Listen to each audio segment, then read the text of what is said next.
Hi hello everyone welcome to मेराबॉट bio this is your Shivani ma'am. So guys, जैसे कि हम लोग अपना 3 days ऑलरेडी फिनिश कर चुके हैं and in the 3 previous days we have covered our biological classification chapter. उसके बाद we have covered our anatomy of flowering plants and then उसके बाद हम लोगों ने फिनिश किया है हमारा फोटोसिंथेसिस इन हायर प्लांट। अब बहुत सारे स्टूडेंट्स के मन में डाउट आ रहा है कि मैम आप एक सीक्वेंस में चैप्टर्स क्यों नहीं करा रहे हो। बच्चों ट्रस्ट में, आप लोग जिस सीक्वेंस में मैं चैप्टर्स करा रही हूँ ना, इसी सीक्वेंस में करते रहो, बिकॉज आप लोगों के जो वीकली टेस्ट है वो भी इसी बेसिस पे कहीं ना कहीं शेड्यूल हो रखे हैं। एंड अगर उन वीकली टेस्ट में चैप्टर नहीं है तो उसके पीछे का लॉजिक ये होगा कि मे बी वो चैप्टर इतना ज़्यादा ईजी होगा कि आप उसको बहुत ईजिली कवर अप कर सकते हो अपने इन चैप्टर्स के साथ। ठीक है, तो अब हम लोगों ने जैसे कल की क्लास में फोटोसिंथेसिस इन हायर प्लांट बहुत अच्छे से सबने पढ़ लिया था। आज की क्लास में will start with a respiration in plant chapter. इस चैप्टर का अगेन सेम ट्रेंड हम लोग फॉलो करेंगे। एनसीईआरटी की एक लाइन से समझेंगे कि एग्जैक्टली लाइन के अंदर क्या बोला गया है, क्या क्या हम लोगों को इस चीज में पॉइंट्स है जिनको हमें ध्यान रखना है, कौन कौन सी चीजें हाईलाइट करके चलिए। जितनी भी लर्निंग वाली चीजें वो हम लोग विल ट्राई कि विद इन द क्लास ही हम लोग उसको फिनिश करें। तो मेक श्योर लेक्चर को एंड तक देखना है, विदाउट एनी ब्रेक आप लोगों को ये देखना है, बिकॉज ऑलमोस्ट 1.5 आवर का ये लेक्चर होगा। उससे ज़्यादा मैं एक्सटेंड नहीं करूंगी इसमें, बिकॉज आई नो आप लोगों का सिलेबस ऑलरेडी फिनिश हो चुका है। जस्ट नीड कि आप लोग अच्छे से सिर्फ रिवीजन करो। तो these lectures are only revision based sessions. अगर आप लोगों ने एक बार डिटेल पढ़ा है आपको तब समझ में आ जाएगा। अगर आपने सिर्फ पहले ऐसे ही पढ़ा हुआ, नोट्स नहीं बनाया, तब भी आप लोगों को समझ में आ जाने वाला है। So let's start. अब सबसे पहले मैं आप लोगों को एक बेसिक बताना यहाँ पे चाहती हूँ कि एग्जैक्टली हम लोग इस चैप्टर में क्या करने वाले हैं। तो I start with previous chapter. ठीक है, सबसे पहले we have done photosynthesis in higher plants. तो हमको पता है बच्चों, फोटोसिंथेसिस के अंदर हम लोगों ने रॉ मटेरियल्स देखे थे, एक्सपेरिमेंट्स देखे थे कि कौन कौन से एक्सपेरिमेंट्स कंडक्ट कराए गए रॉ मटेरियल को प्रूफ करने के लिए। तो हमारे पास होता है CO2 प्लस H2O। इससे मिलके हमारे पास बनता है C6H12O6 प्लस आपका निकल के आता है हमारे पास यहाँ पे ऑक्सीजन। एंड इस प्रोसेस में हम लोग यूज करते हैं आपका क्लोरोफिल एंड सनलाइट। तो ये प्रोसेस हमने पढ़ा था फोटोसिंथेसिस में। सबसे पहले हमने पढ़ा था नॉन साइक्लिक फोटोफॉस्फोराइलेशन, देन हम लोगों ने साइक्लिक फोटोफॉस्फोराइलेशन देखा था। नॉन साइक्लिक में वी हैव डन कि वहां पे हम लाइट का यूज करके एनर्जी बनवा रहे हैं। एंड देन हम लोगों ने फिर उसके बाद साइक्लिक में देखा, साइक्लिक में सिर्फ हमारे पास क्या बन के आता था, ATP सिर्फ बन के आता था। वो light reaction, dark reaction, what we are exactly doing, dark reaction में हम लोग ने जो ATP बनवाया, जो एनर्जी बनवाया लाइट रिएक्शन में, उसी एनर्जी का यूज करके हम लोगों ने क्या बनवाया था, अपना C6H12O6 का फॉर्मेशन किया था नहीं किया था। अब हम लोगों ने जो फूड बनवा लिया है फोटोसिंथेसिस के अंदर, हम लोग 6 साइकिल्स रन करा के ये फूड बनवाते हैं। कौन सी साइकिल्स हम लोगों ने पढ़ा था, वहां पे C3 साइकिल अपने पढ़ा है, C4 साइकिल पढ़ा है। एंड देन आप लोगों ने वहां पे फोटो रेस्पिरेशन के बारे में भी पढ़ा है कि फोटो रेस्पिरेशन क्या होता है। ये सारी चीजें आप लोग ऑलरेडी कवर अप कर चुके हैं। अब इस फूड को हम लोग खाना क्यों खाते हैं, ऑब्वियसली एनर्जी लेने के लिए खाते हैं, नहीं खाते हैं, है ना। और कोई मेन मकसद थोड़ी ना होता है हमारा फूड खाने का। तो इसी फूड को अब हमको क्या कराना है, ऑक्सीडाइज कराना है। क्या कराना है हमको, इसका ऑक्सीडेशन कराना है। एंड क्यों ऑक्सीडेशन कराना है, बिकॉज ऑक्सीडेशन करने के बाद हमको क्या चाहिए, फूड से एनर्जी चाहिए। क्यों हम फूड यूज करते हैं, एनर्जी के लिए तो करते नहीं करते। तो हम एनर्जी लेंगे, सब कितनी एनर्जी मिलेगी यहाँ से, किस प्रोसेस से होके जाएगा, वो सब हम लोग इसी चैप्टर में कवर अप करेंगे। तो exactly what we are going to do in this chapter, we are going to done with oxidation of food. जो हमने फूड फोटोसिंथेसिस में बनाया है उसी का हम ऑक्सीडेशन करेंगे। और ये ऑक्सीडेशन एनर्जी कहाँ मिलती है, सेल का पावर हाउस कौन होता है, माइटोकॉन्ड्रिया।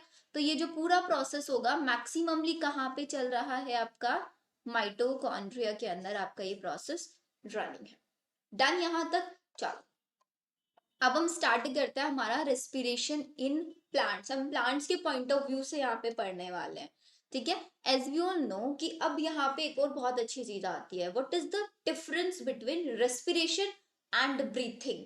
हमें हमेशा पता है ब्रीथिंग और respiration are two different terms, but बच्चे बड़े कंफ्यूज होते हैं यहाँ पे। कैसे कंफ्यूज होते हैं, रेस्पिरेशन अभी मैंने बताया, respiration is the oxidation of food, food का ऑक्सीडेशन करेंगे, एंड ऑक्सीडेशन के लिए what we require, oxygen obviously. तो वो ऑक्सीजन हमको कैसे मिलेगी, ब्रीथिंग से मिलेगा। तो इट मीन्स ब्रीथिंग क्या है, breathing is the exchange of gases, gaseous exchange को ही हम क्या बोलते हैं, ब्रीथिंग बोलते हैं। और प्लांट के रिस्पेक्ट में हम क्या बोलेंगे, प्लांट CO2 इनहेल करते हैं और O2 एक्सेल करते हैं, जो कि हमको फोटोसिंथेसिस इक्वेशन में भी हमको दिख रहा है। तो what happen when we breathe, all of us breathe to live, हम सब जिंदा रहते हैं, सांस लेते हैं, उसी वजह से हम जिंदा हैं। ब्रीथिंग क्यों जरूरी है, क्या होता है ब्रीथिंग में, क्या सभी लिविंग ऑर्गेनिज्म को ब्रीथ करना जरूरी है, ये सारे के सारे क्वेश्चंस हम लोगों को पता ही है कि हम ब्रीथिंग करेंगे तभी हमारी बॉडी में ऑक्सीजन जाएगा, ऑक्सीजन जाएगा तभी हमने जो फूड खाया उसका ऑक्सीडेशन होगा, एंड तभी उस फूड से हमको एनर्जी मिलेगा। This is the important point जो आप लोगों को याद रखना है। तो I start with the last para, हम लास्ट पैरा से पढ़ना स्टार्ट करेंगे कि होता क्या है।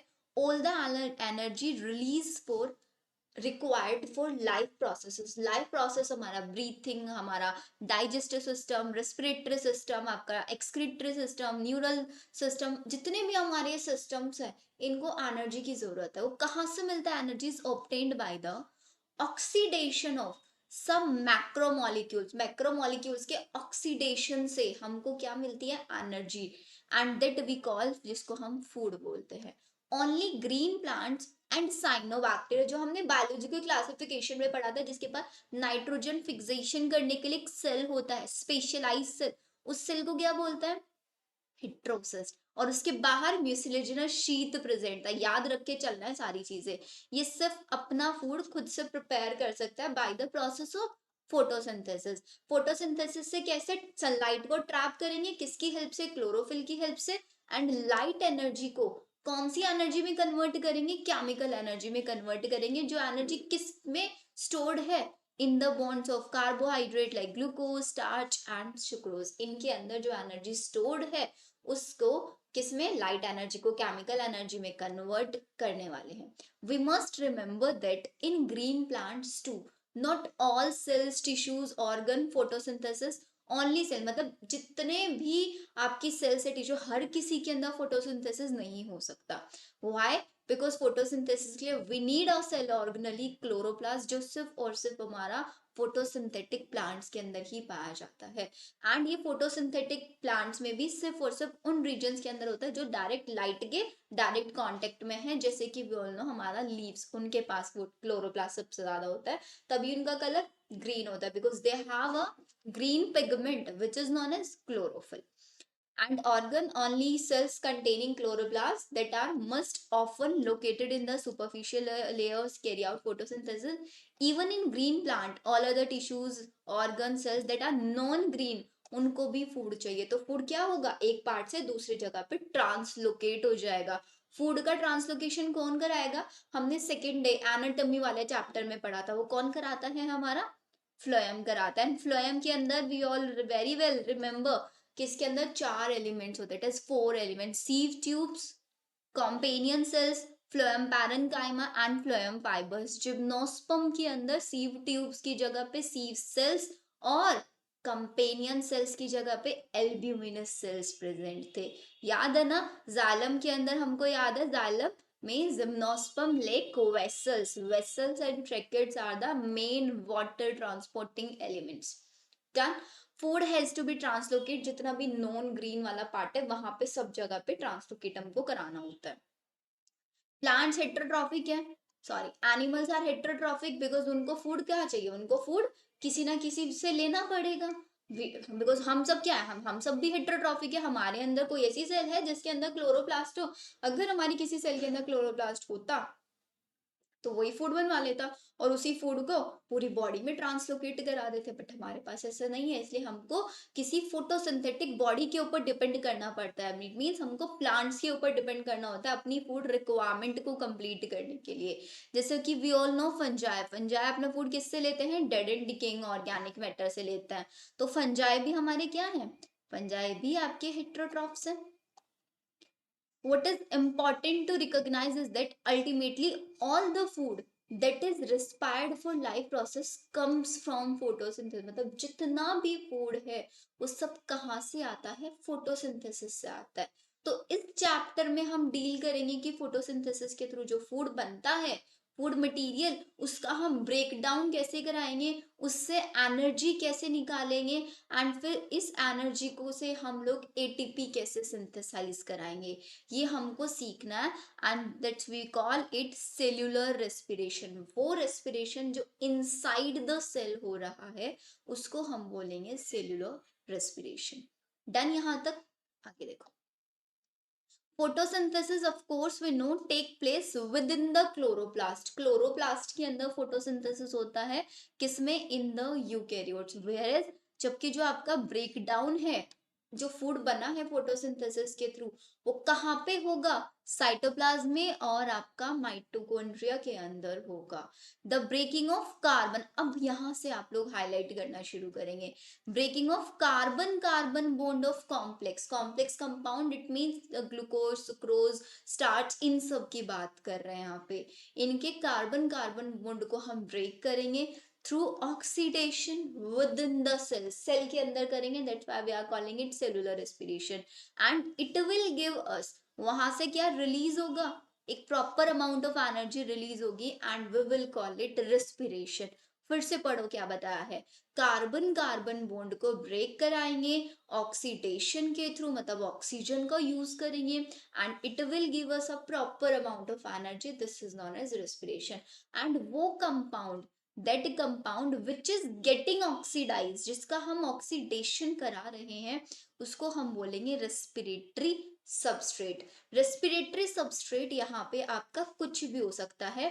It can be your carbohydrate,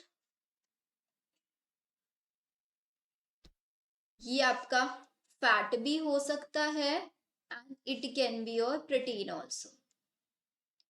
कुछ भी हो सकता है ये आपका। तो याद रखना है, अगर हमारी बॉडी के अंदर हम पूछे इन, बिकॉज हमारी बॉडी के अंदर या प्लांट्स की बॉडी के अंदर कार्बोहाइड्रेट, फैट, प्रोटीन तीनों चीजें हैं, तो इनमें से सबसे पहले ऑक्सीडेशन किसका होता होगा?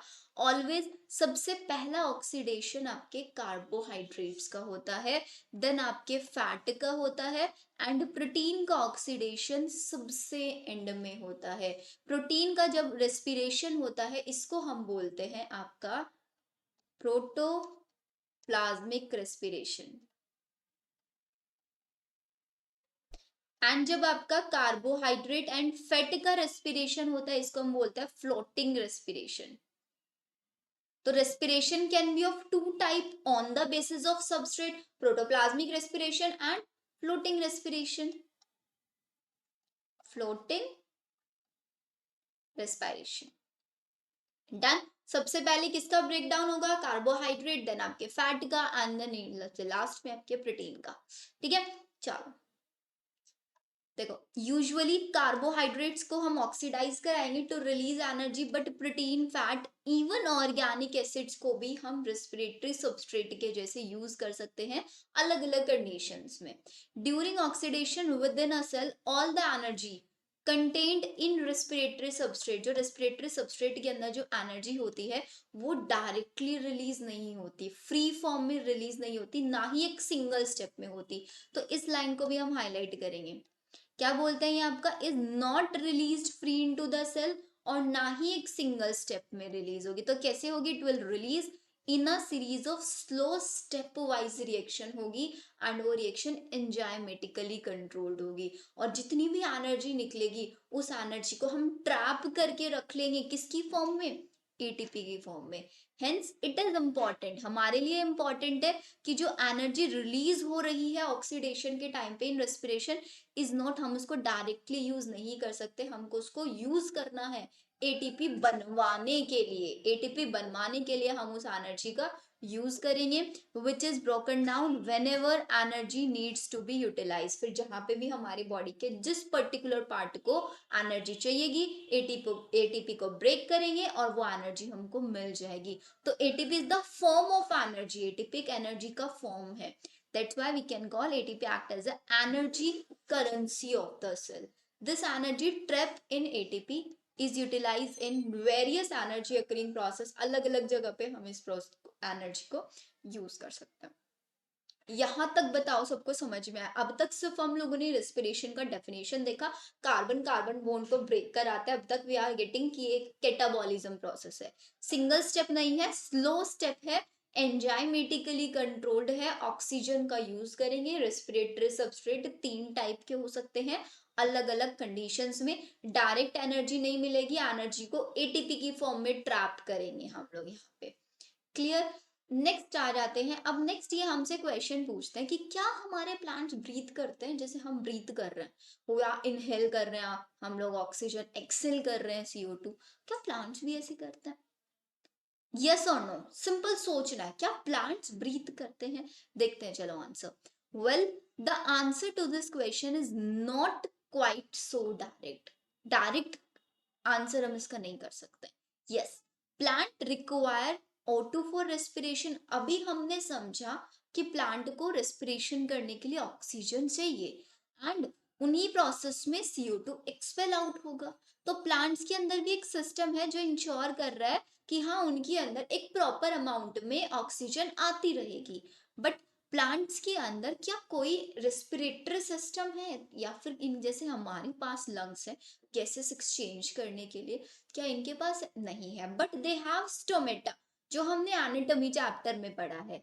दे have stomata and lenticels for this purpose, जिसके थ्रू वो गैसेस एक्सचेंज कर सकते हैं।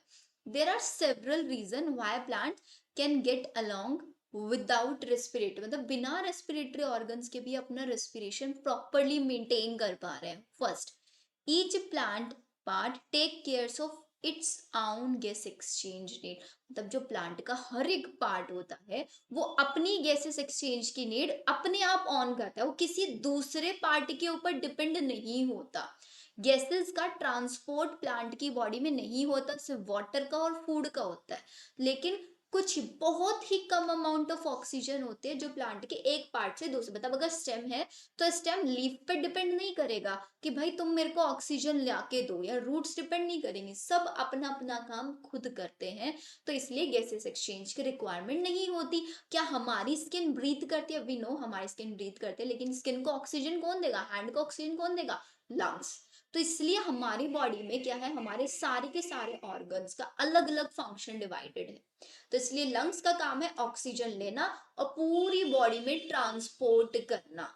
अब अगर प्लांट के पास रेस्पिरेटरी ऑर्गन नहीं है तो इसी ऐसे ही इनके पास ऑक्सीजन CO2 को ट्रांसपोर्ट करने के लिए कोई मैकेनिज्म नहीं है। अगर इनके पास ऑर्गन होता तो ट्रांसपोर्ट करने के लिए भी कुछ ना कुछ चाहिए होता। जैसे हमारे पास ब्लड है, ब्लड में हीमोग्लोबिन के साथ ऑक्सीजन कंबाइन होता है, CO2 कंबाइन होता है एंड वो पूरी बॉडी में सर्कुलेट करता है। बट प्लांट्स के अंदर तो कोई ब्लड होता ही नहीं है, तो हम कैसे सर्कुलेट कराते? नहीं करा पाते। Second reason, plant do not present great demand for gas exchange, मतलब प्लांट की इतनी ज्यादा डिमांड है ही नहीं गैसेस की। जो हमारे रूट्स हैं, स्टेम्स हैं, लीव्स है, रेस्पिरेट रेट फार लोअर देन एनिमल्स, जो मतलब इनका जो रेस्पिरेशन रेट है वो बहुत कम होता है as compare to the animals.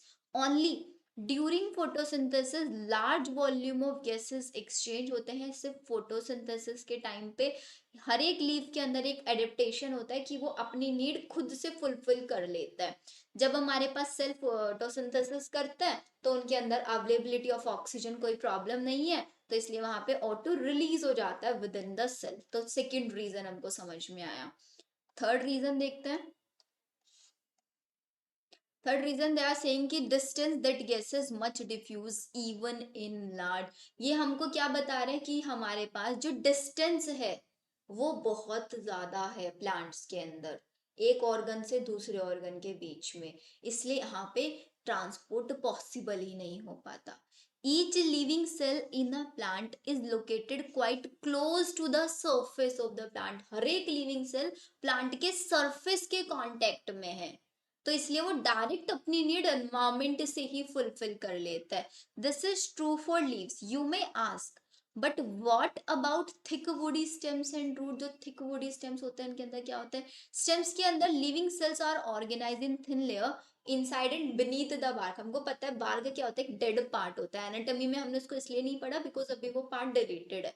उसी के जस्ट इनर साइड में हमारे पास लिविंग सेल्स भी प्रेजेंट होते हैं एंड उनके पास छोटे छोटे ओपनिंग्स होते हैं। Those openings are known as lenticels, जिनके थ्रू गैसेस एक्सचेंज होता है।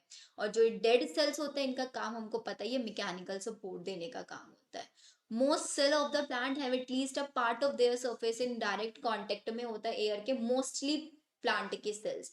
This is also facilitated by loose packing of parenchyma cells है। लूज पैकिंग है लीव सिस्टम्स के अंदर, जिसकी वजह से काफी एयर स्पेस है, तो हमारी गैसेस बहुत इजीली डिफ्यूज आउट हो जाती है। तो ये इन्होंने हमको एक इक्वेशन लिख के दिया हुआ है कि कैसे हम ऑक्सीडेशन कराएंगे। 6CO2, 6CO2 रिलीज होगा, 6H2O, और हमको एनर्जी रिलीज होगी। यहाँ पे they are showing it a single step, but अब हमको समझना है कि ये सिंगल स्टेप नहीं है, ये एक मल्टी स्टेप प्रोसेस है, जिसको हम समझने वाले हैं अभी अच्छे से। ठीक है, यहां तक आपको इसको पढ़ के चलना है। देन हम लोग स्टार्ट करेंगे हमारे ग्लाइकोलाइसिस से। बट बिफोर स्टार्टिंग ग्लाइकोलाइसिस, आप लोगों के माइंड में एक बहुत सॉर्टेड सा माइंड मैप मैं बनवा देती हूँ। सबसे पहले हम लोगों को क्या करना है, स्टेप बाय स्टेप चलना है। The first one I have step one. Step one is your glycolysis. Then we have step 2. Step 2 is your link reaction. Step 3 is your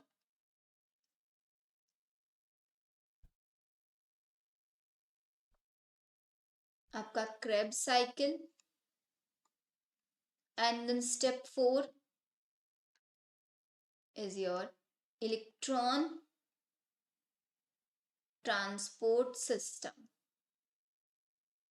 बहुत अच्छे से हम लोग इसको समझ के चलेंगे। इन 4 स्टेप में हमारे क्या होगा, फूड का ब्रेक डाउन होगा। ग्लाइकोलाइसिस क्या करेगा, ग्लाइकोलाइसिस, मेरे पास जो ग्लूकोज है वो एक 6 कार्बन कंपाउंड है, उस ग्लूकोज को मेरे को एक 3 कार्बन कंपाउंड पाइरुविक एसिड में कन्वर्ट करके देगा।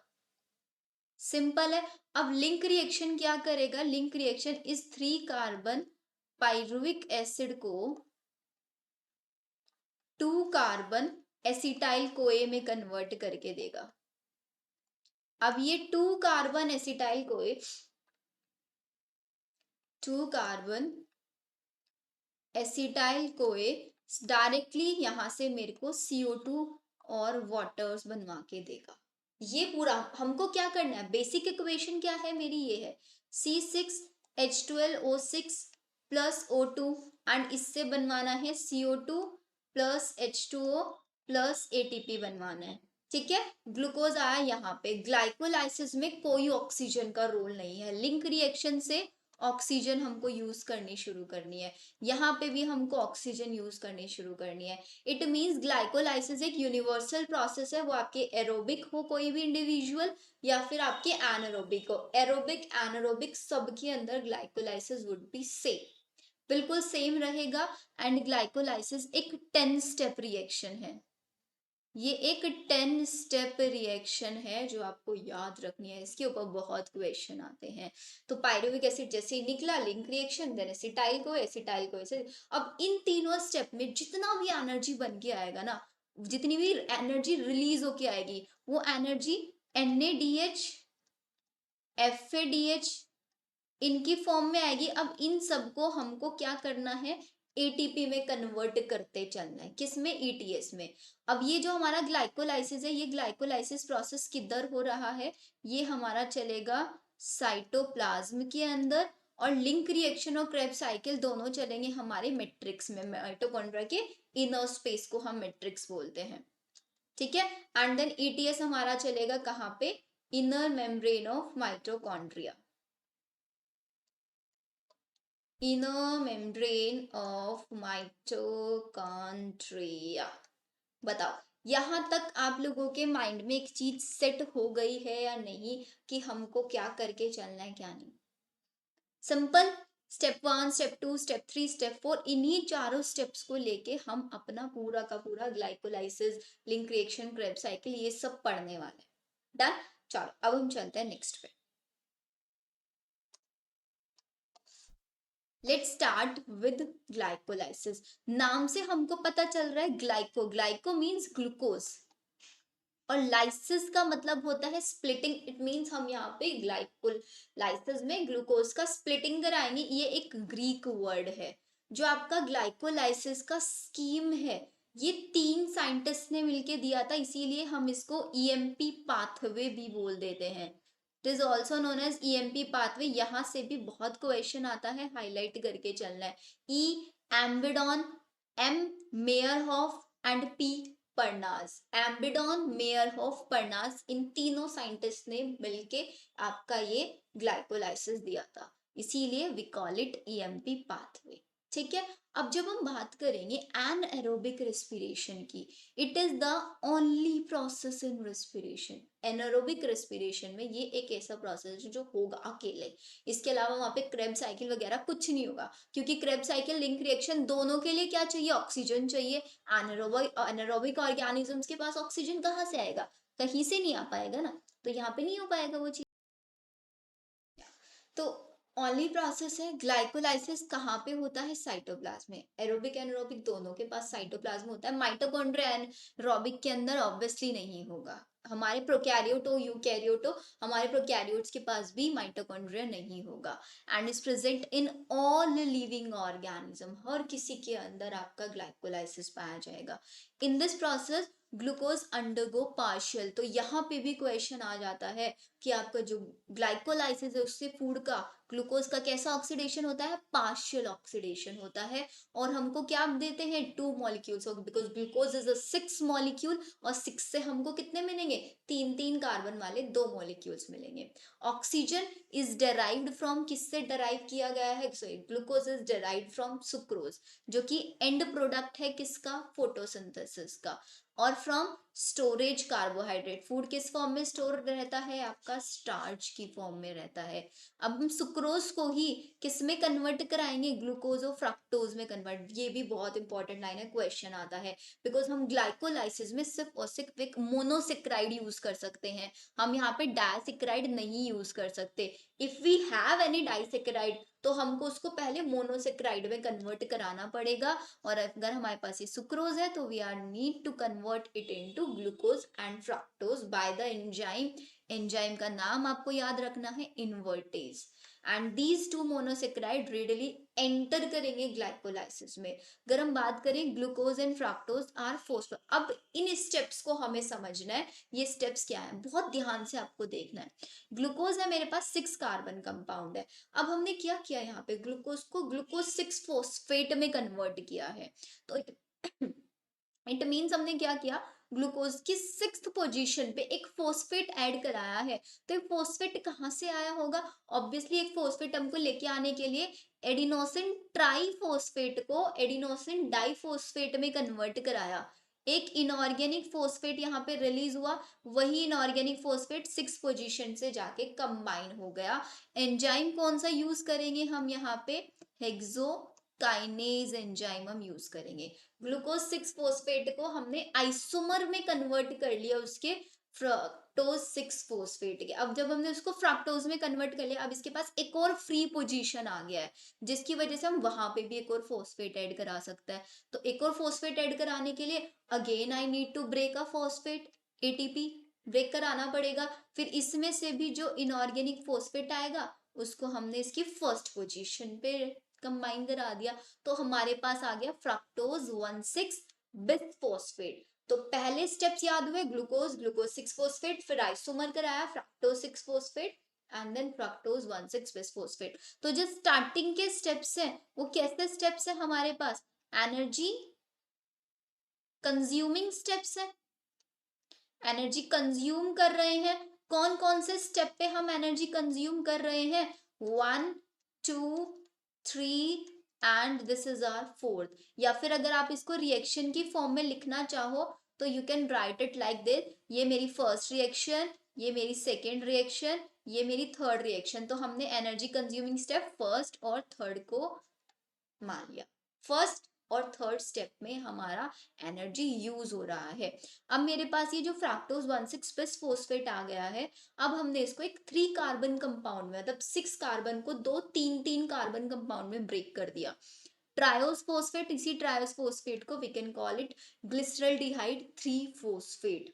What we can call it? Glyceraldehyde 3 phosphate. अब ट्रायोस फोस्फेट का आइसोमर एक है आपका डाईहैप, इसको शॉर्ट में हम डाई हैप बोलते हैं, डाई हाइड्रोक्सी एसीटोन फोस्फेट। दोनों तीन तीन कार्बन कंपाउंड है, या तो आप इन साइकिल को अलग अलग रन करा लो तीनों के लिए, but it would be very easy अगर आप क्या करो, इस डाईहेप को भी ट्रायोस फोस्फेट में कन्वर्ट करा दो, तो हमको एक ही साइकिल पढ़ना पड़ेगा। ये वो स्टेप है जहां पे आके हद से ज्यादा बच्चे कंफ्यूज होते हैं। हमने क्या किया, एक 6 कार्बन कंपाउंड को दो तीन कार्बन वाले में कंबाइन कर दिया। मेरे को इसका अलग साइकिल पढ़ना है, इसका अलग साइकिल पढ़ना है, तो व्हाट विल आई डू कि मैं इसको इसी में, बिकॉज ये दोनों इंटर कन्वर्टेबल है, तो मैंने क्या किया यहाँ पे, 3 कार्बन वाले 2 कंपाउंड ले लिए, तो मेरे को एक ही साइकिल पढ़ना पड़ेगा, जितने प्रोडक्ट बनेंगे बस उसमें मल्टीप्लाई टू कर देना। होगा नहीं होगा सिंपल?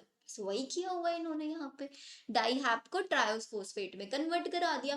अब ट्रायोस से जब ट्रायोस बिस फोस्फेट, मतलब एक और फोस्फेट हमने यहाँ पे ऐड कराया, तो यहाँ पे क्या किया, NAD पॉजिटिव से NADH प्लस H पॉजिटिव मेरे पास मिल के आया, और यहाँ पे जो NAD पॉजिटिव है, it will work here as a oxidising agent. ये ऑक्सीडाइजिंग एजेंट के जैसे वर्क करा रहा है, बिकॉज ये it is helping in addition of hydrogen, hydrogen का एडिशन करा रहा है। तो इसने क्या किया, ट्रायोस फोस्फेट को ट्रायोस बिसफोस्फेट, 2 क्यों लिखा, बिकॉज 2 कंपाउंड है, 2 ट्रायोस फोस्फेट है। ट्रायोस फोस्फेट को ही शॉर्ट में 1,3 बिसफोस्फोग्लिसरिक एसिड बोल सकते हैं, in short we can call it PGA, phosphoglyceric acid PGA, और आगे लिख देते हैं बिस PGA। ठीक है, समझ आया? फिर ट्रायोस बिस फोस्फेट को ट्रायोस फोस्फेट में कन्वर्ट कराया, तो इसका मतलब यहाँ पे बिस 2 फोस्फेट थे, फिर ट्रायोस फोस्फेट में एक फोस्फेट रहेगा, एक फोस्फेट कहाँ चला गया, हमने उस एक फोस्फेट से ADP में कन्वर्ट करा, से ऐड करा के ATP बनवा लिया। ट्रायोस बिस से ट्रायोस फोस्फेट बन रहा है, पहले हम फोस्फेट ऐड करा रहे थे, अब हम स्टेप बाय स्टेप फोस्फेट को हटा रहे हैं।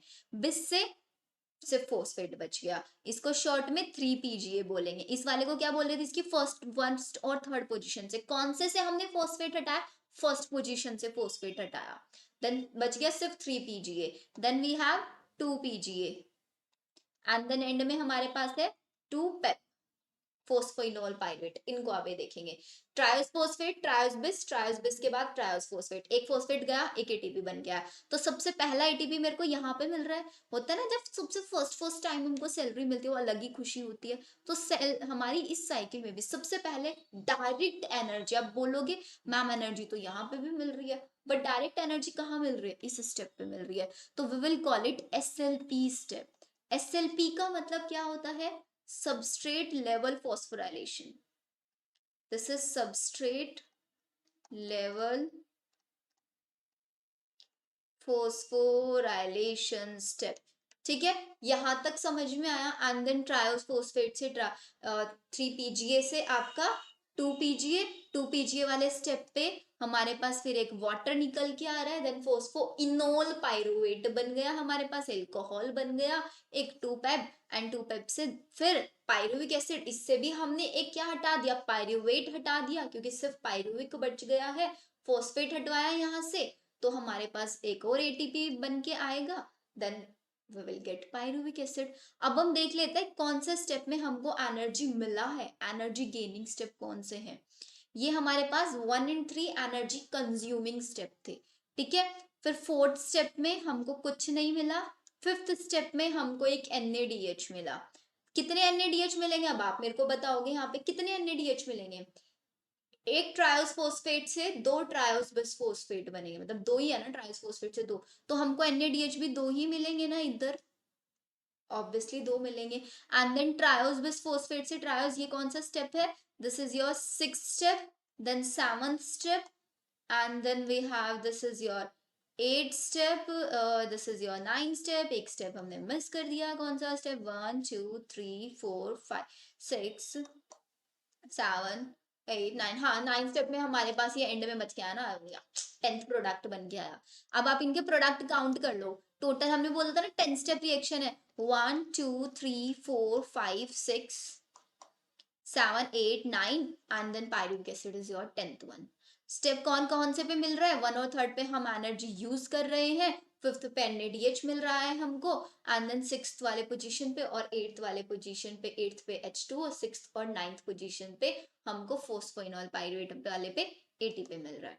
यहाँ तक बताओ सबको समझ में आया या नहीं आया, कौन कितने कार्बन कंपाउंड है, एंड में हमको पता है पायरुविक एसिड हमको 3 कार्बन कंपाउंड मिल रहा है, और हमको तो याद ही है ना कि एक 6 कार्बन से हमको 2 ही 2 कंपाउंड बनाने हैं 3 कार्बन वाले।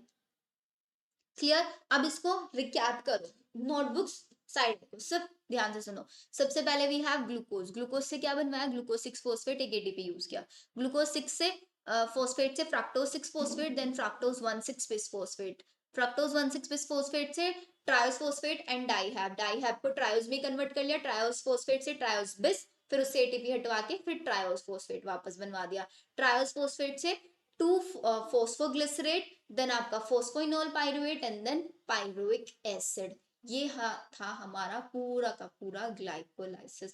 आई होप यहाँ तक आपको समझ में आया होगा। समझ में आया? अब एक और इम्पॉर्टेंट चीज आप नोट कर लो, जब हम यहाँ पे फ्रक्टोज 1,6 बिस फोस्फेट बनवा रहे हैं ना इस वाले स्टेप में, तो हम एक एंजाइम यूज करते हैं जिसको हम बोलते हैं PFK एंजाइम, फोस्फोफ्रक्टोकाइनेज। इस एंजाइम को हम पेसमेकर मान के चलते हैं, क्योंकि अगर हमारे पास फ्रक्टोज 1,6 बिस्फोस्फेट नहीं बनेगा तो आगे का पूरा साइकिल रुक जाएगा।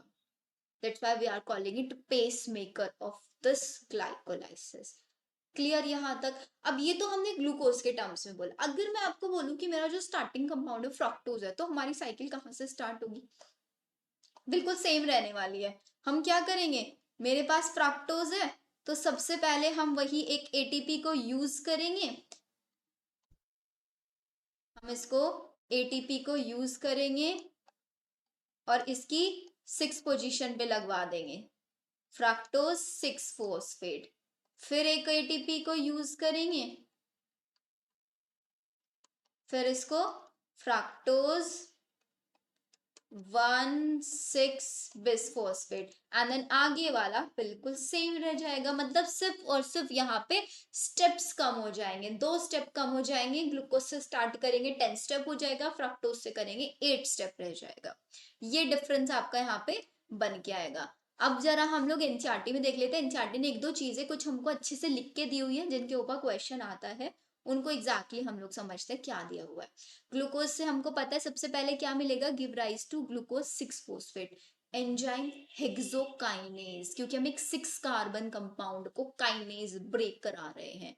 ये फोस्फोराइलेटेड फॉर्म है ग्लूकोज की। देन दिस फोस्फोराइलेटेड फॉर्म कौन सी, ग्लूकोज 6 फोस्फेट, उसको हमने आइसोमराइज करा के फ्रक्टोज 6 फोस्फेट में कन्वर्ट कराया, और इसके आगे वाले जो स्टेप्स है वो सेम रहेंगे बिल्कुल। ठीक है?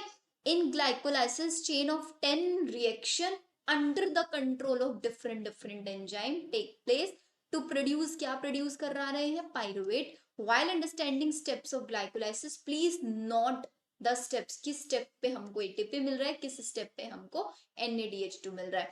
ATP को हम यूज कर रहे हैं 2 स्टेप पे। सबसे पहला स्टेप ग्लूकोज से ग्लूकोज 6 फोस्फेट बनवाते हुए, इसके ऊपर स्टेटमेंट वाले क्वेश्चन आते हैं। सेकंड, फ्रक्टोज 6 फोस्फेट से फ्रक्टोज 1,6 बिस फोस्फेट बनवाते हुए, एंड देन इस फ्रक्टोज 1,6 बिस फोस्फेट को वी आर कन्वर्टिंग इनटू डाईहैब फोस्फेट एंड आपका 3 फोस्फोग्लिसरॉल्डिहाइड आपका PGL। वी फाइंड कि that there is one step जहां पे NADH प्लस H पॉजिटिव बन रहा है। कहां से NAD positive, NAD positive working as a oxidising agent. This is when, जब आपका PGL is converted to BPGA bisphosphate, two redox equivalents are removed in the form of 2 hydrogen atom. इस line को highlight करके चलो, क्या हो रहा है, 2 रिडॉक्स इक्विवेलेंट रिमूव हो रहे हैं हाइड्रोजन की फॉर्म में from PGL, and then transfer हो रहे हैं 2 मॉलिक्यूल्स ऑफ NAD पॉजिटिव। कौन से स्टेप में हो रहा है ये, जब हम लोगों ने PGL से 1,3 इस फोस्फोग्लिसरेट बनवा रहे हैं, मतलब पीजीएल से बीपीजीए बनवा रहे हैं ना, तो वहां पे हमारे पास 2 H पॉजिटिव्स रिमूव होके आ रहे हैं, वही H positive NAD plus accept करके क्या बनवा रहा है, NADH2 बनवा रहा है। कितने redox equivalent, 2 redox equivalent. PGL is oxidised, PGL oxidise होके क्या बना, बीपीजीए में, with inorganic phosphate to get converted into BPGA, and conversion of BPGA to PGA is also energy yielding, जिसमें हमको एक ATP मिला, यहाँ पे एनर्जी सिंथेसाइज हुआ, एंड देन फाइनली हमको क्या मिला है, एंड में पायरुविक एसिड मिलके आया है। ठीक है, यही हमारी सेल की प्रॉपर डिमांड था। क्लियर यहाँ तक सारी चीजें, आगे आ जाओ। There are 3 major ways in which different cell handle pyruvic acid produced by glycolysis. अब ये जो पायरुविक एसिड बना है ना, इस पायरुविक एसिड के साथ आगे कुछ गेम्स खेले जाएंगे। वो गेम्स किस टाइप के होंगे समझना, क्योंकि अभी हमने क्या किया है ना, अभी हमने ग्लूकोज को पायरुविक एसिड में कन्वर्ट कराया है। अब तक हमारे पास कोई ऑक्सीजन का रोल नहीं था, लेकिन अब ऑक्सीजन अवेलेबिलिटी मैटर करेगी। अगर हमारे पास होगा प्रेजेंस ऑफ ऑक्सीजन, हमेशा मैं बोलते टाइम में स्पेलिंग गलत लिखती हूँ, सिंपली राइट इट O2, और यहाँ पे नो O2, कोई ऑक्सीजन नहीं है, तो इट मीन्स अगर ऑक्सीजन होगी तो अब होगा हमारे पास एरोबिक रेस्पिरेशन, और अगर हमारे पास ऑक्सीजन नहीं होगा तो तब होगा हमारे पास anaerobic respiration, and anaerobic respiration is also known as, anaerobic respiration को ही we can call it fermentation. ये ध्यान रखना है बच्चों, बहुत इंपॉर्टेंट है। फर्मेंटेशन आपके अगेन 2 टाइप के हो सकते हैं। The first one I have alcoholic fermentation, and second one we have lactic acid fermentation. alcoholic fermentation obviously किसके अंदर होगा, हमारे पास ईस्ट के अंदर होगा, एंड lactic acid fermentation हमारा मसल्स के अंदर होने वाला है।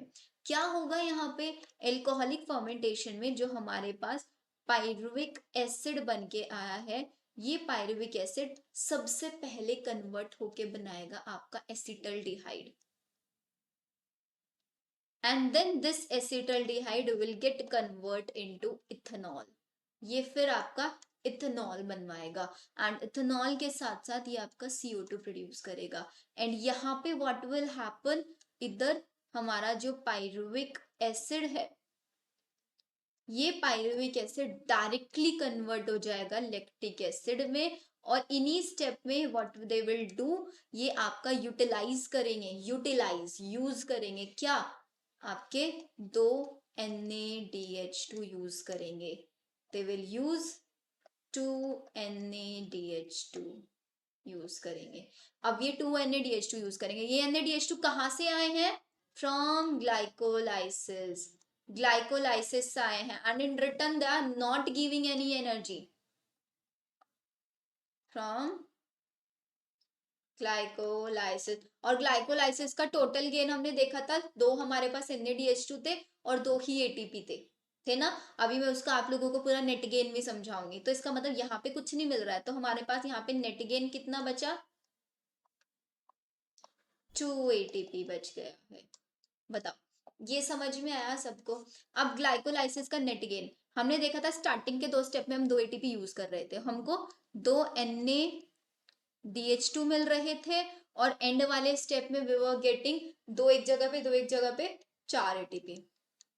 अब बोलोगे मैम एक एक था प्रोडक्ट 2 थे ना, तो 2 ATP मल्टीप्लाई 2 हो जाएंगे इसके, क्योंकि हम 2 में काउंट करके चलेंगे इनको, और 2 हम स्टार्टिंग के स्टेप्स में यूज कर रहे थे, तो -2 ATP, तो टोटल गेन मेरा कितना है, 2 ATP और 2 NaDH2 है, this is my total gain. अब बच्चे क्या करते हैं गलती, बच्चे क्या करते हैं, 1 NaDH2 is equals to how many ATP, 3, तो इसको कन्वर्ट करके लिख देंगे 6 ATP, और बोलेंगे मैम ग्लाइकोलाइसिस का नेट गेन है 8 ATP। नहीं भाई, यहाँ पे नेट गेन 2 ATP है, क्योंकि वो NaDH2 है, अभी उससे ATP नहीं मिला है हमको, तो net gain is not 8 ATP, net gain is 2 ATP glycolysis का। और यहाँ पे भी अगर हम एनारोबिक रेस्पिरेशन कराएंगे तो हमारा नेट गेन कितना आएगा, सिर्फ 2 ATP आएगा दोनों केसेस में। ये ध्यान रखना है आप लोगों को। बताओ यहां तक समझ में आया? ये आपका एक 3 कार्बन कंपाउंड होता है। एसिटल्डिहाइड एक 2 carbon compound, this is a 2 carbon compound, because यहाँ पे एक आपका CO2 निकल के आ जाता है, ये अगेन 3 कार्बन लीज लेना इसको। अलग अलग हम यहाँ पे एंजाइम्स भी यूज करते हैं। अब अगर हम बात करेंगे पायरुविक एसिड से हम एसिटल्डिहाइड बनवा रहे हैं, तो यहाँ पे एक PYQ में क्वेश्चन आया हुआ था। सबसे पहले एंजाइम का नाम लिख लो। यहाँ पे हम एंजाइम का नाम लिखते हैं पायरुवेट डी कार्बोक्सिलेज। अब यहाँ पे डी कार्बोक्सिलेज है, इट मींस यहाँ पे एक CO2 रिलीज होके आ रहा है, तो इसका मतलब ये कितने कार्बन कंपाउंड बन जाएगा? ये हमारे पास 2 कार्बन कंपाउंड बन जाएगा, और ये CO2 एज इट इज रहेगा। इथेनॉल हमारे पास 2 कार्बन कंपाउंड, तो हमारा नेट गेन क्या है? पायरुविक एसिड में इथेनॉल प्लस CO2 और प्लस हमारे पास 2 ATP मिल के आ रहा है। ये डी कार्बोक्सिलेशन स्टेप है, और ये आपका रिडक्शन वाला स्टेप है। यहाँ पे हम एंजाइम कौन सा यूज करेंगे एसिटल्डिहाइड से इथेनॉल बनवाने के लिए? याद रखना, पहले pyruvate decarboxylase and then alcohol dehydrogenase. Pyruvate decarboxylase, alcohol dehydrogenase, ये हम याद रखने वाला है। जो हमारा पाइरुवेट डी कार्बोक्सिलेज है, इनका इसका एक्टिव मेटल आयन है मैग्नीशियम आयन, याद रखना। एल्कोहल डीहाइड्रोजिनेज का होता है Zn+2 आयन। ऐसे ही पायरुविक एसिड से लैक्टिक एसिड बनवाने के लिए we will use enzyme lactic acid dehydrogenase. 3 enzyme मैंने आपको याद कराया, pyruvate decarboxylase and alcohol dehydrogenase. Pyruvate decarboxylase का Mg+2 एंड आपका डीहाइड्रोजिनेज वाले का Zn+2, यहाँ पे भी आपका Zn+2 होगा। बताओ ये यहाँ तक आप लोगों को सारी की सारी चीजें समझ में आई है या नहीं? आई होप यहाँ तक सबको बिल्कुल क्लियर हो चुका होगा कि हम लोग क्या क्या करने वाले हैं। एनारोबिक रेस्पिरेशन हमने पूरा देख लिया है। नाउ हम विल स्टडी कि हमारा जो ये एनसीईआरटी है, ये इसको क्या लिख के देता है। चलो देखते हैं एक बार। अब एनसीईआरटी ने हमने कहाँ से स्टार्ट किया था? हम यहीं से समझ गए थे 3 मेजर वेज है, lactic acid fermentation, alcohol fermentation और एरोबिक। तो मैंने आपको 2 समझा दिया है। Fermentation take place under anaerobic condition in many prokaryotes. ये लाइन इंपॉर्टेंट है बच्चों। किस किस के अंदर होता है? प्रोकैरियोट्स और यूनिसेलुलर यूकैरियोट्स में। Prokaryote, unicellular eukaryote. For the complete oxidation of glucose to CO2 and H2O, however organism adopt Krebs cycle aerobic respiration हमारा होगा जब हमको CO2 plus H2O एंड में चाहिए। यहाँ पे हमारा एंड प्रोडक्ट इथेनॉल और लैक्टिक एसिड है, CO2 H2O नहीं है। ठीक है, ऐसे ही हमारे पास ये आपका पूरा का पूरा फर्मेंटेशन आ गया। इन फर्मेंटेशन से बाय ईस्ट के थ्रू होता है। इनकम्प्लीट ऑक्सीडेशन होता है एनारोबिक कंडीशन में, जहां पे पायरुविक एसिड से CO2 और इथेनॉल मिलके आता है। एंजाइम कौन से यूज करते हैं? सबसे पहले pyruvic acid decarboxylase, then alcohol dehydrogenase, 2 enzyme. Other organism like some bacteria produce lactic acid भी बनाते हैं, जो कि स्टेप्स आपके देखेंगे वो कहाँ पे होता है? मसल्स के अंदर बनते हैं, जब कम ऑक्सीजन अवेलेबल होती है ड्यूरिंग विग्रस एक्सरसाइज, तो वहां पे क्या हो जाता है? पायरुविक एसिड लैक्टिक एसिड में कन्वर्ट हो जाता है with the help of enzyme lactate dehydrogenase. And यहाँ पे रिड्यूसिंग एजेंट जो होता है NaDH2 होता है, जो ऑक्सीडाइज हो जाता है Na+D में। मतलब 2 NaDH हम यहाँ पे यूज कर लेते हैं। दोनों में लैक्टिक एसिड एल्कोहल में ज्यादा एनर्जी रिलीज नहीं होती, less than 7% of energy in glucose is release. मतलब जितनी ग्लूकोज से होती है उसकी लेस देन 7% होती है। And not all of its trapped as high energy, जो सारी की सारी ट्रैप भी नहीं कर पाते हैं। ये प्रोसेस बहुत हिजार्डस है। आइदर एसिड और अल्कोहल जिसमें दोनों प्रोड्यूस हो रहे हैं। नेट ATP हमने वो कैलकुलेट कर लिया है, कितने मिलेंगे? Yeast poison themselves to death when the concentration of alcohol. अब ये बहुत इंपॉर्टेंट लाइन है, इसको हाईलाइट करिए। चलो क्या बोलता है? ईस्ट पॉइजन देमसेल्व्स, ईस्ट के अंदर ही इथेनॉल बन रहा है, ये अपने आप अपने लिए जहरीले हो सकते हैं, मतलब इतने ज्यादा कि अपनी डेथ करा सकते हैं। जब उनके अंदर जो ये अल्कोहल बन रहा है, इसकी परसेंटेज 13% तक चली जाए, इसका कॉन्सेंट्रेशन रीच अबाउट 13%, तो ये अपने लिए भी पॉइजनस हो जाते हैं। How do you think alcohol beverages of alcohol greater than this concentration are obtain? ये सब इन्होंने बोला है। What then is the process by which organism can carry out complete oxidation के लिए? We will study Krebs cycle. अब यहाँ पे देख लेते हैं ग्लूकोज, ग्लूकोज से glyceraldehyde 3 phosphate, then phosphoglyceride, phosphoenol pyruvate, फिर पायरुविक एसिड, एक लैक्टिक एसिड में कन्वर्ट हो गया। यहाँ पे इससे हमको NAD पॉजिटिव, देन ये and then ethanol plus CO2। Simple सी स्टेप दिया हुआ है, बिल्कुल कुछ नहीं है इस स्टेप के अंदर। क्लियर है यहाँ तक सबको? आई होप सबको यहाँ तक क्लियर होगा। अब हम आ जाएंगे हमारे एरोबिक रेस्पिरेशन के ऊपर। ठीक है, अब हमको क्या करना है, एरोबिक रेस्पिरेशन मतलब कंप्लीट ऑक्सीडेशन के बारे में पढ़ना है।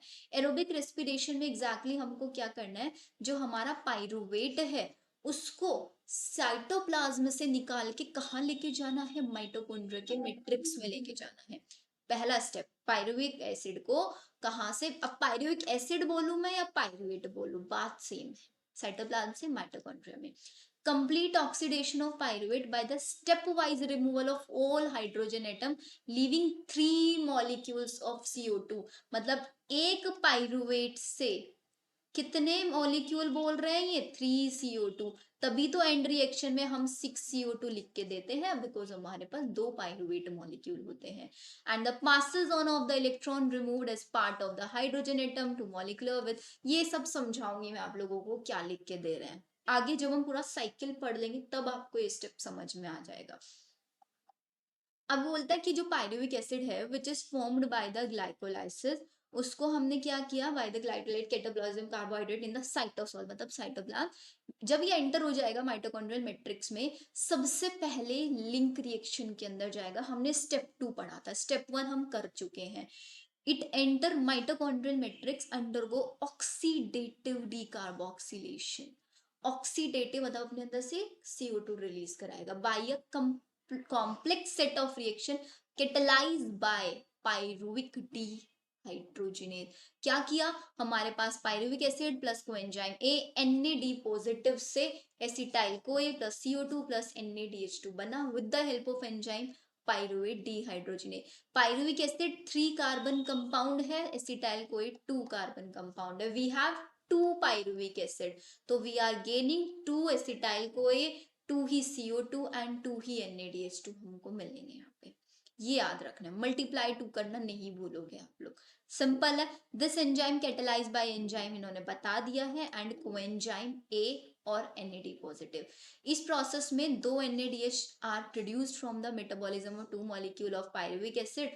द एसिटाइल कोए, अब यही acetyl CoA will enter into a cycle which is known as Krebs cycle. इसको किस साइंटिस्ट ने डिस्कवर किया था, हेंस क्रेब्स साइंटिस्ट थे जिन्होंने सबसे पहले इसको डिस्कवर किया था। बहुत सिंपल सी साइकिल है, 1 मिनट में आप लोगों को समझ में आ जाएगी। अब ये क्या है, TCA try carboxylic acid cycle. कब कैसे स्टार्ट होती है, इसके लिए आपको एक ट्रिक याद रखनी है। अ city is kept silent for military operation. ठीक है, ए का मतलब, अब साइकिल है ये एक, ऑब्वियसली फर्स्ट पॉइंट और जो एंड पॉइंट होगा वो दोनों कंबाइन होंगे। तो हमारे पास ए मतलब होता है आपका एसिटाइल कोए। ये acetyl CoA will combine with operation मतलब ऑक्सैलो एसिटिक एसिड के साथ कंबाइन करेगा और एक सिटी बनाएगा। City is what, your citric acid, हमको सिट्रिक एसिड बना के देगा। ये रिएक्शन किसके थ्रू कैटेलाइज होती है, सिट्रेट सिंथेज के थ्रू कैटेलाइज होती है। सिट्रेट बिकॉज सिट्रिक एसिड बनवा रहे हैं, सिंथेसिस ऑफ सिट्रिक एसिड कर रहे हैं, that's why we are calling it citrate synthase. And a molecule of coenzyme A is release हुआ है यहाँ पे।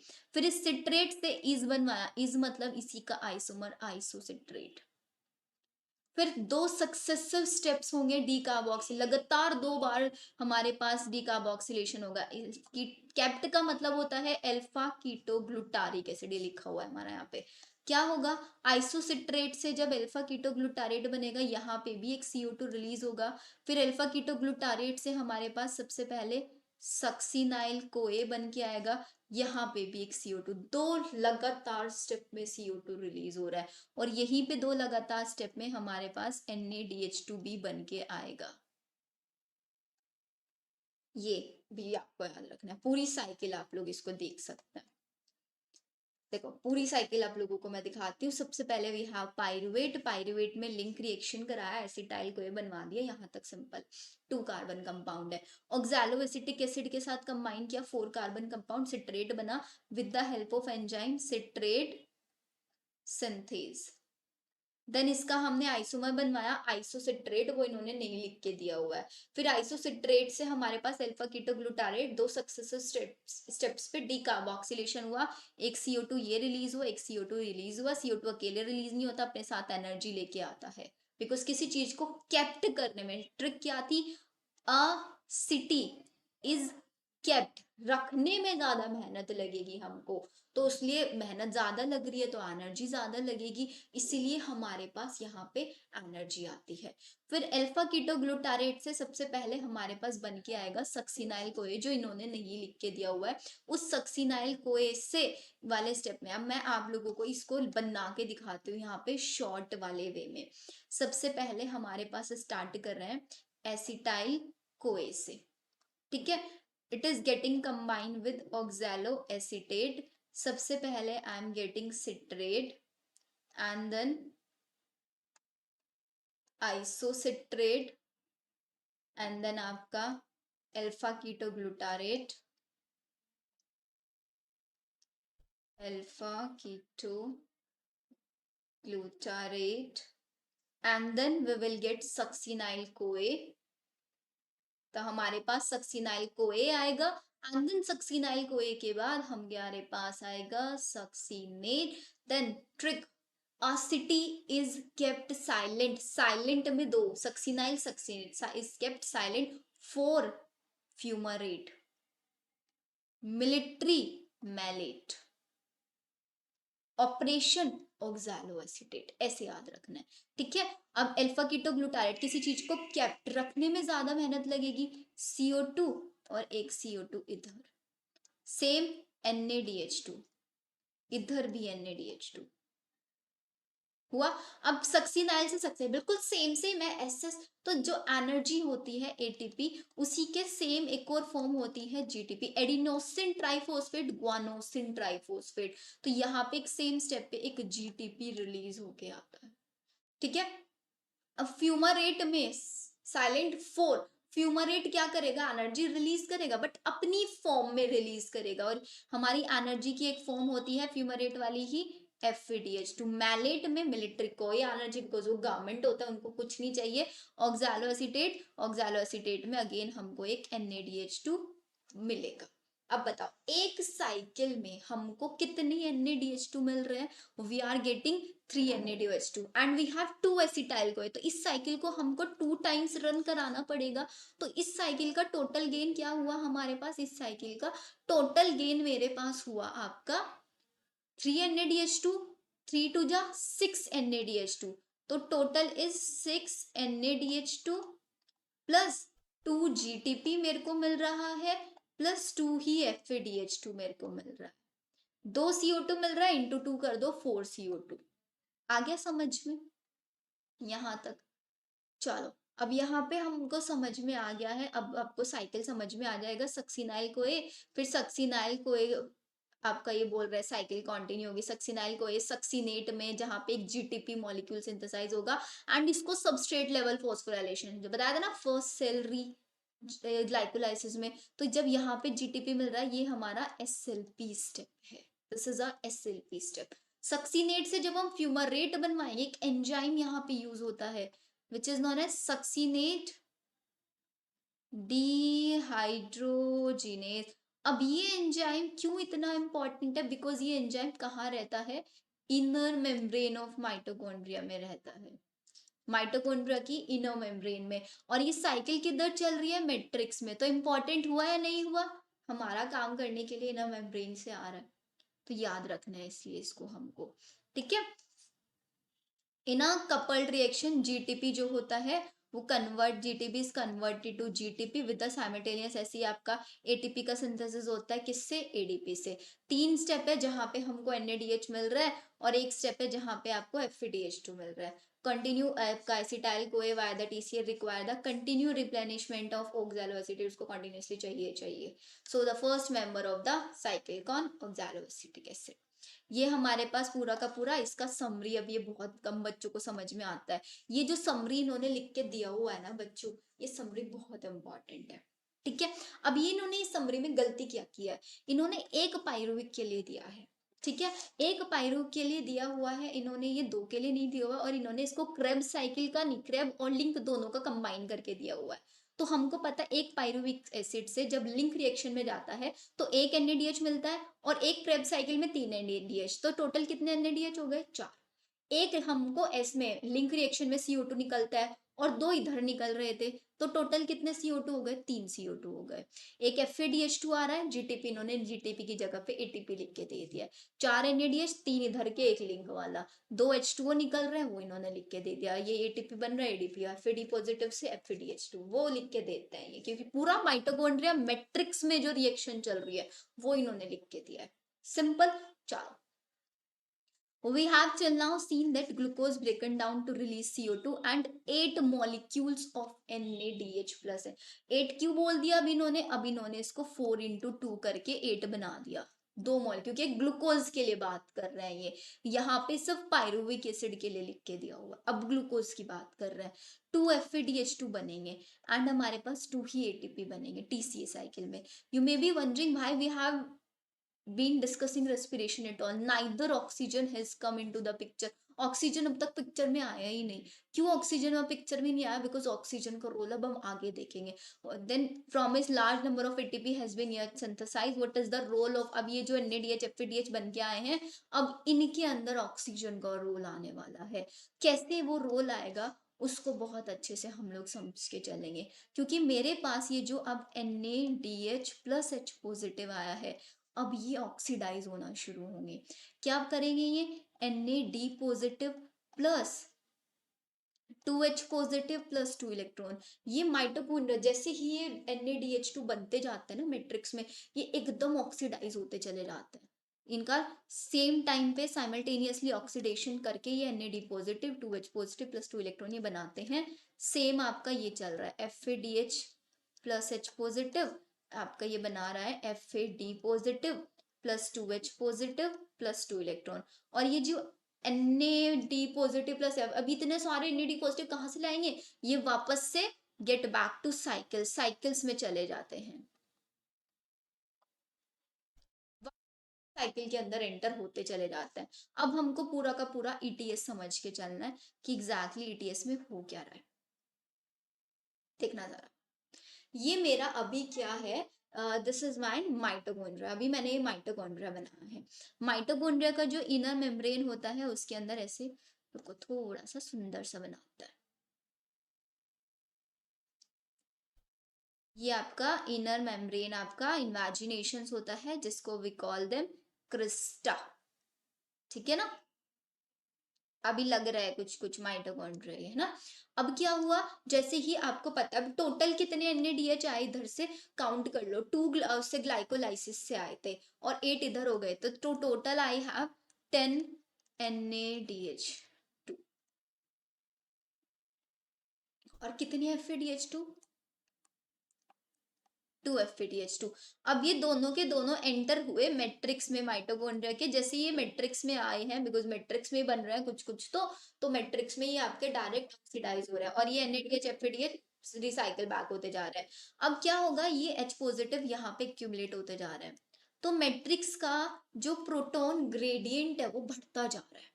ये आपकी आउटर मेम्ब्रेन, ये आपकी इनर मेम्ब्रेन, और जो बीच वाला पार्ट है this is your inner membrane space, inner membrane space. यहाँ पे प्रोटॉन ग्रेडियंट कम है, बाहर प्रोटॉन ग्रेडियंट ज्यादा है या नहीं है बताओ, है ना इतनी चीज। अब क्या करना है हमको, इन प्रोटॉन को यहाँ से उठा के इनर मेम्ब्रेन में शिफ्ट कराना है। अब शिफ्टिंग ऐसी थोड़े ना हो जाएगी भाई, हर चीज के लिए पैसे लगते हैं, यहाँ पे भी पैसे लगेंगे। तो क्या होगा यहाँ पे, अब हमको इनको यहाँ से यहाँ शिफ्ट करने में एनर्जी चाहिए। वो एनर्जी कहाँ से मिलेगी? हमारा जो ये इनर मेम्ब्रेन होता है ना, इस इनर मेम्ब्रेन के अंदर आपके कुछ कॉम्प्लेक्स होते हैं और we can call them electron carriers. अब जो ये इलेक्ट्रॉन्स आ रहे हैं ना, इलेक्ट्रॉन्स आ रहे हैं, ये इलेक्ट्रॉन एक कैरियर से दूसरे कैरियर में मूव करेंगे। This is your complex number 1, complex 2, complex 3, complex 4। तो जब ये हाई पोटेंशियल से लो पोटेंशियल की साइड जाते जा रहे हैं, they are releasing some amount of energy.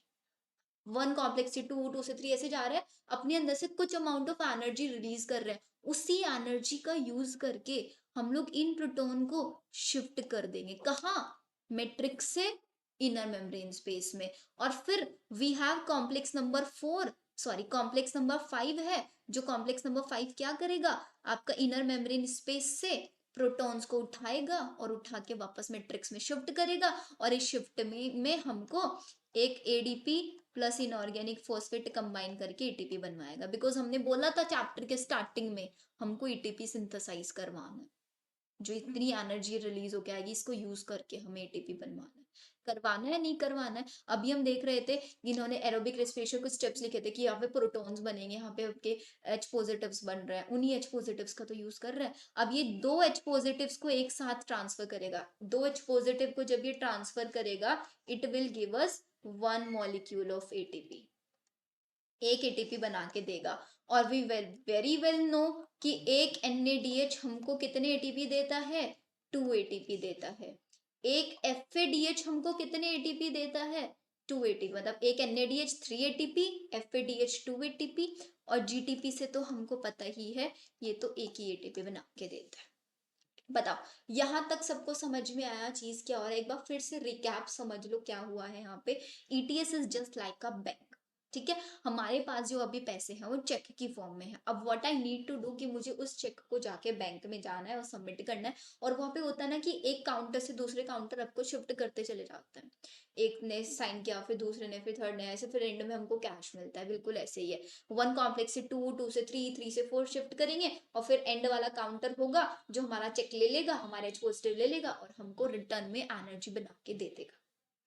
Then यहाँ तक ETS के बारे में क्या समझ में आया? तो ETS में हम एक प्रोटॉन ग्रेडियंट बनवाते हैं और फिर हम उसकी हेल्प से ATP का फॉर्मेशन करते हैं। कहाँ चल रहा है ETS? Inner membrane of mitochondria के अंदर ये आपका चल।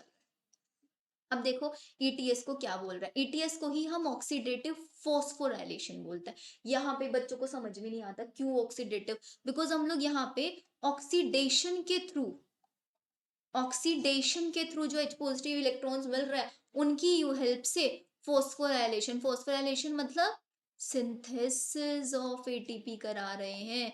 जैसे हमने लास्ट चैप्टर में फोटोफोस्फोराइलेशन करा था, हम वहां पे एटीपी बनवा रहे थे किसकी हेल्प से? लाइट की फॉर्म हेल्प से। Light, photo, phosphorylation synthesis of ATP with the help of photo light. यहाँ पे ऑक्सीडेशन की हेल्प से फोस्फोराइलेशन करा रहे हैं, ओपीस को शॉर्ट में बच्चे बोलते हैं। देन यहां तक चाओ। तो अब देखो एनसीईआरटी एग्जैक्टली क्या लिखता है ETS के बारे में। The following steps in the respiratory process are to release, and हमको क्या करना है? जो एनर्जी रिलीज करानी है, जो एनर्जी स्टोर्ड है किस में? NADH और FADH2 में। क्या कैसे कराएंगे? They are oxidise through the ETS के थ्रू इनका ऑक्सीडेशन होगा। And electrons on to oxygen resulting in the, मतलब जो एंड में इलेक्ट्रॉन बचेंगे, यही इलेक्ट्रॉन ऑक्सीजन के साथ कंबाइन करेंगे और साथ में 2H पॉजिटिव लेके वाटर का फॉर्मेशन करेंगे। तो जो वाटर बन के आता है वो यहीं से आता है। फाइनल ऑक्सीजन का जो मेन रोल है, oxygen is the acceptor of electron. Final acceptor हम इसको बोल सकते हैं। It is the final acceptor of electron is your oxygen. बहुत बार यहां से क्वेश्चन आता है। मेटाबॉलिक पाथवे है ये, through which electron passes from one carrier to another. उसी के थ्रू जो एनर्जी रिलीज होती है, उसी के थ्रू हम लोग हाइड्रोजन को शिफ्ट करेंगे मैट्रिक्स से ना मेम्ब्रेन स्पेस में। फिर कॉम्प्लेक्स नंबर 5 उनको वापस से उठा के मैट्रिक्स में भेजेगा और हमको एनर्जी मिल जाएगा।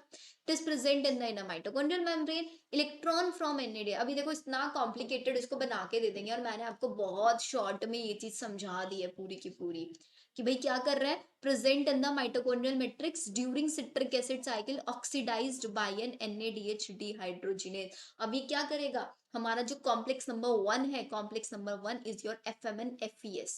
FMNFES in short we can call it NADH dehydrogenase. अब यहाँ पे हमारे पास एक NADH है और एक FADH है, तो आप याद रखना कौन सा कॉम्प्लेक्स, NADH हमेशा 1 3 4 5 इन कॉम्प्लेक्सेस का यूज करेगा, जबकि FADH 2 3 4 5 कॉम्प्लेक्स यूज करेगा। क्यों? क्योंकि NADH का डिहाइड्रोजिनेज एंजाइम जो है वो कहाँ पे है, कॉम्प्लेक्स नंबर 1 पे, कॉम्प्लेक्स नंबर 2 पे FADH डिहाइड्रोजिनेज है, इसलिए FADH का प्रोसेसिंग सेकेंड कॉम्प्लेक्स से स्टार्ट होगा। ठीक है, यहां तक समझ में आया? मैं इसको रफ कर देती हूँ ताकि डायग्राम जो है हमारा सुंदर से ही बना रहे।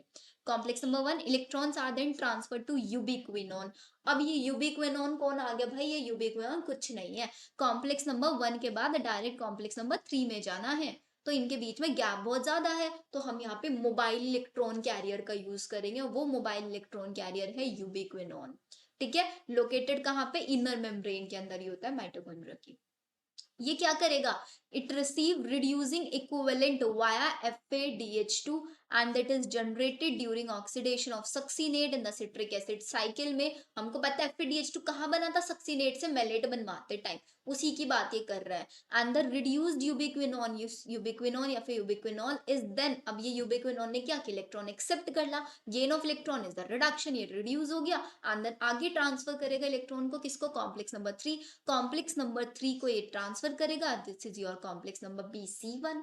ठीक है, BC1 को दिया इसने कॉम्प्लेक्स नंबर 3। अब 3 से, कॉम्प्लेक्स 1 से 3, 3 से 4 में जब इलेक्ट्रॉन गए, 1 से 3 तक यूबिक्विनोन लेके चला गया, अब 3 से 4 तक इलेक्ट्रॉन लेके जाने के लिए हमारे पास भी क्या, एक और मोबाइल इलेक्ट्रॉन कैरियर है, which is your cytochrome C। Cytochrome C के बारे में आपको याद रखना है, यूबिक्विनोन इनसाइड द मेम्ब्रेन था, cytochrome C outside the membrane है, और वो भी किधर, इनर मेम्ब्रेन स्पेस के साइड, बाहर आउटर सरफेस पे है इनर माइटोकॉन्ड्रियल मेम्ब्रेन के, ये आपको याद रखना है। इसका काम क्या होता है, कॉम्प्लेक्स 3 से 4 में इलेक्ट्रॉन को ट्रांसफर करना, और 4 आपका कौन सा है, 4 is your cytochrome C oxidase, cytochrome AA3 and it has 2 copper centers। आपको ये सारे के सारे कॉम्प्लेक्सेस याद होना चाहिए, 1 2 3 4 and 5। When the electron passes one carrier to another, complex 1 से 4 in the electron, they are coupled to ATP synthase for the production of ATP from ADP। इनका काम क्या है, बाद में ADP से ATP बनवाना, मतलब ADP प्लस इनऑर्गेनिक फोस्फेट मिलके ATP बनवाएगा। नंबर ऑफ ATP कितने बनेंगे, सिंथेसाइज डिपेंड किस पे करेगा, कितने इलेक्ट्रॉन डोनर है, nature of the electron donor. Oxidation of 1 molecule of NADH give rise to 3 ATP, जबकि एक मॉलिक्यूल ऑफ FADH2 से 2 मॉलिक्यूल ऑफ ATP मिलेंगे। In aerobic process of respiration take place presence of oxygen, तो oxygen का vital role terminal stage पे होता है इस प्रोसेस के, एंड ये क्या काम करता है, drive the whole process by removing hydrogens को सिस्टम से रिमूव करता है और इलेक्ट्रॉन्स को एक्सेप्ट करता है, final electron acceptor, and it act as a final hydrogen acceptor भी हम इसको बोलते हैं। जैसे कि फोटोफोस्फोराइलेशन में क्या था, where it is the light energy जो कि यूटिलाइज हो रही थी प्रोटॉन ग्रेडियंट बनवाने के लिए, इन रेस्पिरेशन जो ऑक्सीडेशन रिडक्शन से एनर्जी आ रही है उसको हम यूज कर रहे हैं, that's why we call it oxidative phosphorylation. बताओ यहां तक सबको समझ में आया या नहीं? अभी जल्दी से मेरे साथ आप लोग चारों के चारों कॉम्प्लेक्सेस रिकैप करेंगे। The first one we have complex number 1 NADH dehydrogenase FMNFEH, second we have succinate dehydrogenase जिसमें हम सक्सीनेट से मेलेट बनवा रहे थे FADFEH, then complex number 3 cytochrome BC1 complex, then 4 cytochrome AA3 complex, and then हमारे पास सबसे एंड वाला होता है ATP सिंथेटेज। उसको हम जरा एक बार देख लेते हैं वो कैसा दिखता है। इसको आप लोग बिल्कुल यहां से समझ सकते हैं, ये आपका एंड 2 मॉलिक्यूल से बना होता है, F0 एंड F1 पार्टिकल से ये आपका बना होता है। जो F1 होता है एक हेडपीस के जैसे होता है, पेरिफेरल मेम्ब्रेन से अटैच होता है, इट कंटेन द साइट, इसी के अंदर साइट होता है जो ATP बनवाता है, ADP प्लस इनऑर्गेनिक फोस्फेट से ATP बनवाएगा। जबकि F0 है वो एक इंटीग्रल प्रोटीन के जैसे वर्क कर रहा है ना, मेम्ब्रेन के अंदर एम्बेडेड है एंड यहीं से 2H पॉजिटिव शिफ्ट होंगे and it will give us how many ATP, 1 ATP molecule. ये हमको फाइनली एंड में आके देंगे। Complex number 5 is your ATP synthase. समझ में आया? एक बार जरा इस डायग्राम को भी अच्छे से देख लेते हैं। ये डायग्राम हमको क्या बताता है? सबसे पहले NADH प्लस H पॉजिटिव से NAD पॉजिटिव, यहाँ पे जो हमारे पास इलेक्ट्रॉन्स या फिर H पॉजिटिव्स थे उनको हमने क्या किया, 2H पॉजिटिव्स ने शिफ्ट करा, फिर यूबिक्विनोन ने अगेन 2H पॉजिटिव शिफ्ट किया एंड देन आपका यूबिक्विनोन ने क्या किया था, यूबिक्विनोन ने कॉम्प्लेक्स नंबर 1 से 3 तक दिया था। 3 से 4 तक देने के लिए साइटोक्रोम C हमारे पास था। साइटोक्रोम C ये रहा आउटर सरफेस पे। देन इसने क्या किया, AA3 को इलेक्ट्रॉन ट्रांसफर किया, फिर वहां पे आपका फाइनल ऑक्सीजन उसको एक्सेप्ट किया। अगेन हमारे पास 2H पॉजिटिव और 2H पॉजिटिव इसने एक्सेप्ट कर लिया, तो टोटल 2, 4 और 6 कितने ट्रांसफर हो रहे हैं, 6। तो ये जब 2H पॉजिटिव जाएंगे वापस मैट्रिक्स में, ये 1 एटीपी है, 2 एटीपी है, 3 एटीपी, एग्जैक्टली हमको कितने एटीपी देंगे, 4 एटीपी देंगे। रिलीज यहाँ पे 8H पॉजिटिव होते हैं, रिलीज 8H पॉजिटिव होते हैं, लेकिन 6H पॉजिटिव यूज होता है हमसे एटीपी बनवाने में, क्योंकि 2H पॉजिटिव हमारे किसके साथ, वाटर के साथ कंबाइन कर जाते हैं। समझ में आया? आई होप सबको यहाँ तक सारी चीजें क्लियर हो गई होंगी। नेक्स्ट वी हैव, इन्होंने पूरा रेस्पिरेटरी बैलेंस शीट बना के दिया हुआ, वो आप लोगों को खुद से होमवर्क में करना है। रेस्पिरेटरी बैलेंस शीट जो आपका पूरा 38 एटीपी है वो कैसे निकलता है, और बच्चे बड़े कंफ्यूज होते हैं, मैम 38 होता है 36, एग्जैक्टली कैलकुलेटिव फॉर्म में 38 होता है, बट जो टोटल गेन होता है एक लिविंग सिस्टम का वो 36 ATP molecule during aerobic respiration in 1 molecule of glucose. बहुत बच्चे बोलेंगे मैम हमारे में 38 लिखा हुआ है 36। अगर क्वेश्चन आता है एग्जाम में ऑप्शन में 36 38 दोनों दिया हुआ है, then you need to pick 36, और अगर 36 नहीं दिया हुआ है 38 दिया हुआ है तो आप 38 पिक करेंगे। ये सिंपल आपको यहाँ तक समझ में आया, ठीक है? चलो अब हमारे पास नेक्स्ट प्रोसेस आता है एम्फीबॉलिक पाथवे। इसको भी बहुत बच्चे इग्नोर करके चलते हैं। एम्फीबॉलिक का मतलब होता है जहां पे एक ऐसा पाथवे जिसमें कैटाबॉलिज्म एंड एनाबॉलिज्म दोनों प्रोसेस चल रहे हैं। अब आप बोलोगे कि मैम ये क्या बात हुई, अभी तो हमने देखा था स्टार्टिंग में कि ये तो हमारा कैटाबॉलिज्म प्रोसेस है, फिर why we are calling it anabolic process. Catabolism का मतलब होता है किसी चीज का ब्रेक डाउन, एंड एनाबॉलिज्म का मतलब होता है किसी चीज का फॉर्मेशन। तो आप इस पैराग्राफ को पढ़ेंगे जब अच्छे से तो आपको पता चलेगा कैसे ब्रेक डाउन ऑफ एनाबॉलिज्म को समझा रहे हैं। चलो पढ़ते हैं। Glucose is the favoured substrate है हमारा रेस्पिरेशन के लिए, जानते हैं।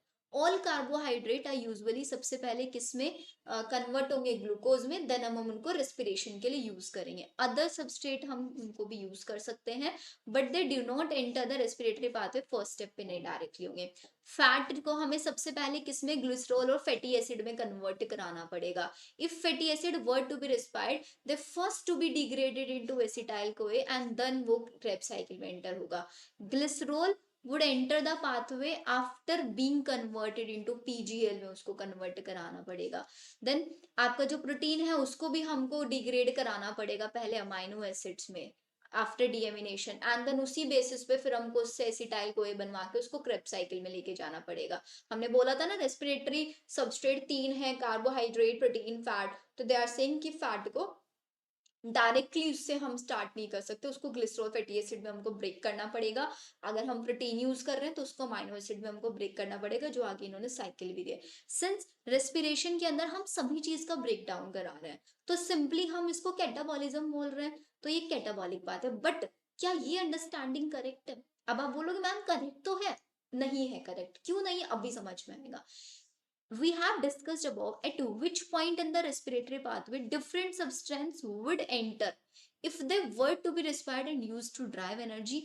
What is important to recognize is that it is these very compound that would be withdrawn from the respiratory pathway for the synthesis of said substrate. मतलब ये simple ये चीज बोलने की कोशिश कर रहे हैं कि अगर मेरे को, मैंने क्या किया, मेरी बॉडी में फैट है, फैट को फैटी एसिड ग्लिसरॉल में कन्वर्ट कराया, फिर उसको हमने यूज कर लिया। लेकिन इफ अगर मेरी बॉडी को फैट की जरूरत है, मेरी बॉडी को प्रोटीन की जरूरत है, तो कहाँ से आएगा, इस एसिटाइल को हम वापस कन्वर्ट करेंगे किसमें, फैट में। तो ये एक एनाबॉलिक प्रोसेस भी है, मतलब रिवर्सिबल ये स्टेप चलने वाला है, इसीलिए इसको एनाबॉलिज्म बोलता है, वही लिख के देता है यहाँ पे। Fatty acid would be breaking down to acetyl CoA, उसको हम रेस्पिरेटरी पाथवे में एंटर कराने से पहले when it is used as a substrate, but when the organism need to synthesize fatty acid, अगर किसी के अंदर बॉडी में फैटी एसिड की रिक्वायरमेंट है तो क्या करेगा, then acetyl CoA would be drawn, उसको हम रेस्पिरेटरी पाथवे से ले लेंगे and the respiratory pathway come into the picture, both during breakdown या फिर फैटी एसिड बनवाने के लिए भी हम एसिटाइल कोए का यूज करेंगे। फैटी एसिटाइल कोए बनवाने के लिए फैटी एसिड को ब्रेक करेंगे, कैटाबॉलिज्म। फैटी एसिड बनवाने के लिए एसिटाइल कोए को ब्रेक करेंगे, तो यहाँ पे एनाबॉलिज्म, फैटी एसिड ब्रेक भी हो रहा है और बन भी रहा है, इसीलिए इसको कैटाबॉलिज्म एनाबॉलिज्म दोनों स्टेप माना जाता है। Similarly during breakdown and synthesis of protein to respiratory intermediate forms आपस में एक लिंक बना लेते हैं। Breaking down process with in the living organism is catabolism and synthesis anabolism, that's why यहाँ पे दोनों स्टेप्स इन्वॉल्व है, we are calling it amphibolic rather than as a catabolic, सिर्फ catabolic ना बोल के हम इसको amphibolic pathway बोलेंगे। समझ आ गया सबको? अब इन्होंने इसका पूरा साइकिल बना के दिया हुआ है, अब इस साइकिल पे भी बड़े क्वेश्चन आ जाते हैं, सिंपल ए बी लिख के पूछ लेते हैं। 3 सबस्ट्रेट फैट कार्बोहाइड्रेट प्रोटीन, सबसे पहले इसको ब्रेक कराएंगे, सेकेंडली इसको कराएंगे, थर्ड इसको कराएंगे। इसका प्रोसेस हम पूरा पढ़ चुके हैं कार्बोहाइड्रेट का। प्रोटीन को सबसे पहले हमको अमाइनो एसिड में ब्रेक कराना होगा, देन अमाइनो एसिड से डायरेक्ट पायरुविक एसिड, और फिर आगे का स्टेप वही एसिटाइल कोए और फिर वो क्रैब साइकिल में एंटर। फैट के लिए क्या करना पड़ेगा, फैटी एसिड एंड ग्लिसरॉल, या फिर उसको हम डाइहाप वगैरह में कन्वर्ट करा सकते हैं ग्लिसरॉल को, या फिर फैटी एसिड से डायरेक्टली पायरुविक एसिड नहीं, डायरेक्टली एसिटाइल कोए बनवाएंगे, और एसिटाइल कोए से डायरेक्टली फैटी एसिड भी बन सकता है। तो अमाइनो एसिड से पायरुविक एसिड बनेगा, फैटी एसिड से पायरुविक एसिड नहीं बनेगा, डायरेक्ट एसिटाइल कोए बनेगा। इसका मतलब एसिटाइल कोए इज कॉमन एंट्रेंट है ना, ये is a common एंट्रेंट for which cycle, आपकी टीसीए साइकिल के लिए कॉमन एंट्रेंट है, इसके बिना आपकी क्रेब साइकिल हो ही नहीं सकती। डन। अब आ जाते हैं हमारे इस चैप्टर के the last one topic is your RQ. RQ का एक सिंपल सा फॉर्मूला याद रखना है, रेस्पिरेटरी क्वेश्चन या फिर रेस्पिरेटरी रेशियो, कितना CO2 इवॉल्व हुआ डिवाइडेड बाय कितना CO2 आपने कंज्यूम किया, O2 कंज्यूम किया। तो आपको ये अलग अलग के लिए आप निकाल सकते हैं, बट आप इसको सिंपली याद भी कर सकते हैं। कार्बोहाइड्रेट के लिए it will be always 1, carbohydrate के लिए हमेशा ये 1 रहेगा, बिकॉज 6 ही CO2 हम यूज करते हैं, 6 CO2 हम यहाँ पे यूज करते हैं, 6 6 कट गया, हमारे पास 1 बचा। एंड देन सबसे पहले कार्बोहाइड्रेट का हमने लिख लिया, उसके बाद अगर हम प्रोटीन का बोलेंगे, प्रोटीन का होता है 0.8 और फैट का होता है आपका 0.7। प्रोटीन का 0.8 एंड फैट के लिए 0.7, मैं इनको यहाँ पे लिख के दे रही हूँ आपको। इसका है आपका 0.7, R Q is equals to 0.7, इसका है आपका R Q is equals to 0.8, ही आपको याद रखना है। और अगर हम बात करेंगे एनारोबिक के लिए, एनारोबिक में ऑक्सीजन यूज ही नहीं होता, तो एनारोबिक के लिए आपका जो आर क्यू है वो इनफाइनाइट बन जाएगा। बट अगर हम सीड्स की बात करेंगे, सीड्स के हमारे पास 2 केसेस आते हैं, एक मेच्योर्ड सीड्स, एक जर्मिनेटिंग सीड। तो जो हमारे पास मेच्योरिंग सीड्स है, उन मेच्योरिंग सीड्स के अंदर ज्यादा CO2 रिलीज होता है। किसमें, मेच्योरिंग के अंदर मोर CO2 रिलीज, तो इसका मतलब न्यूमरेटर बड़ा हो गया, तो इसके लिए हमारा जो RQ है वो मोर देन 1 हो जाएगा। बट हमारा जो जर्मिनेटिंग है उनको ज्यादा ऑक्सीजन चाहिए होता है, तो इसलिए उनका RQ डेनोमिनेटर ज्यादा हो जाएगा, तो RQ लेस देन 1 हो जाएगा। ऐसे ही हमको इसको याद रखना होता है कैम प्लांट्स के लिए। कैम प्लांट्स के लिए हम डे में अलग बात करते हैं, नाइट में अलग। तो डे के लिए कितना होगा, कैम्पलाइंट्स के लिए डे टाइम में होगा RQ अगेन आपका मोर देन 1, नाइट के लिए RQ होगा आपका 0। ये आपको याद रखना है। बताओ यहां तक समझ में आ गया आपको? तो ये इन्होंने जो इक्वेशंस दिया हुआ है ना, इन इक्वेशन से भी कभी कभी क्वेश्चन आता है। फैट का मैंने आपको कितना बताया था, फैट का 0.7, प्रोटीन का 0.8, लेस देन 1, इसको आप याद रख सकते हैं। फैट में इन्होंने आपका ट्राईपाल्मिटिन का पूछा हुआ है, ट्राईपाल्मिटिन का इन्होंने निकाल के दिया हुआ है 0.7। तो डायरेक्ट आपसे पूछ रहे थे ट्राईपाल्मिटिन का कितना RQ होता है, तो ये एक फैटी एसिड है, इसका होता है 0.7। प्रोटीन का NCERT 0.9 लिख के देता है, बट कभी कभी क्वेश्चन में 0.8 भी यूज बोलता है। ठीक है। What is important to recognise that in living organism respiratory substance more often more than one, pure protein and fat are never use, कभी भी प्योर प्रोटीन और हम प्योर फैट का यूज नहीं करते रेस्पिरेशन प्रोसेस। आई होप यहाँ तक आप लोगों को पूरा चैप्टर अच्छे से समझ में आ गया होगा। अब आप लोगों का इस चैप्टर से इफ कोई डाउट बच जाता है, you just let me know in the chat section, या फिर आप मुझे टेलीग्राम पे भी ज्वाइन कर सकते हैं। टेलीग्राम के थ्रू आप अपने डाउट्स पूछ सकते हैं। Even you can also join my live classes, जहाँ पे आप लोग अपना लाइव डाउट्स पूछ सकते हैं। आई होप आप लोगों को लेक्चर अच्छा लगा होगा and it will be beneficial for all of you. आप लोगों के लिए बेनिफिशियल होगा ये series. Will see in the next class. Video अच्छी लगी है तो लाइक करना, शेयर करना एंड सब्सक्राइब करना।